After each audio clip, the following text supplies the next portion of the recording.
ଚାଲନ୍ତୁ ଆଜି ଆମେ ଯିବା ଅଲାରନାଥ ପୀଠକୁ, ଯେଉଁଠିକି ପୁରୀ ଜିଲ୍ଲାରେ ଅବସ୍ଥିତ ବ୍ରହ୍ମଗିରି ଗ୍ରାମରେ। ସେଠି ଭଗବାନ ବିଷ୍ଣୁଙ୍କୁ ପୂଜା କରାଯାଇଥାଏ। ଦେଖନ୍ତୁ, ଆମେ ଫାଷ୍ଟ ପହଞ୍ଚିଲା ବେଳକୁ ଦିନ 12ଟା ହେଇଯାଇଥାଏ।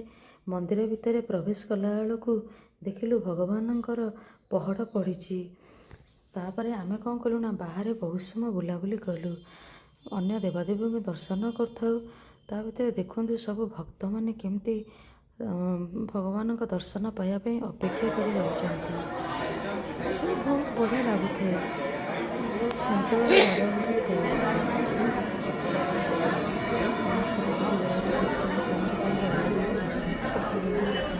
ଯାହା ହଉ କିଛି ସମୟ ପରେ ପହଡ଼ ଖୋଲି ଯାଇଥିଲା। ଆମେ ଭଗବାନ ପ୍ରଭୁ ଅଲାରନାଥଙ୍କୁ ଦର୍ଶନ କରି ଭଲରେ ଭଲରେ ଭଲ ଘରକୁ ଫେରିଲୁ। ଆଉ ଲାଷ୍ଟକୁ ଆସିଲା ବେଳେ ସଙ୍କଟ ମୋଚନ ଜୟ ହନୁମାନଙ୍କୁ ତାଙ୍କୁ ମଧ୍ୟ ଦର୍ଶନ କଲୁ। ଯଦି ଚ୍ୟାନେଲଟିକି ମୋର ଭଲ ଲାଗିଥାଏ ତେବେ ଲାଇକ୍, ସେୟାର, ସବସ୍କ୍ରାଇବ୍ କରନ୍ତୁ। ଆଉ ଆଗକୁ ନୂଆ ନୂଆ ଭିଡ଼ିଓ ଆଣିବା ପାଇଁ